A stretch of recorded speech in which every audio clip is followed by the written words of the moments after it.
18 yaşında kaybettiğim oğlum Kubilay Han'a yazdım. Baharında sararıp soldun da gitti. Ciğerimi kanadımı yoldun da gitti. Toprağa nur olup doğdun da gitti. Kuzum, anayın ettin. Kara kara gözlerime baktın da gitti. Dumansız ataşlarda yaktın da gitti.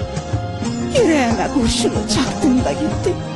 Kuzum, anayın ettin. Belimi boynumu büktün de gitti. Yüreğimi yerinden söktün de gitti. Bağrıma ataşları döktün de gitti. Kuzum, anayın ettin. Dünyayı başıma çaldın da gitti. Yüzümden gülümsemeyi aldın da gitti. Dermansız dertlere saldın da gitti. Kuzum, anayın ettin. Dönülmez yolları aştın da gitti. Sığmadın tabutlara daştın da gittin. Beni paramparça saçtın da gittin. Kuzum, anayın ettin.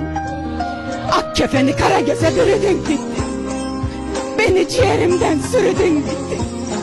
Cennet kapısına yürüdün gittin. Kuzum,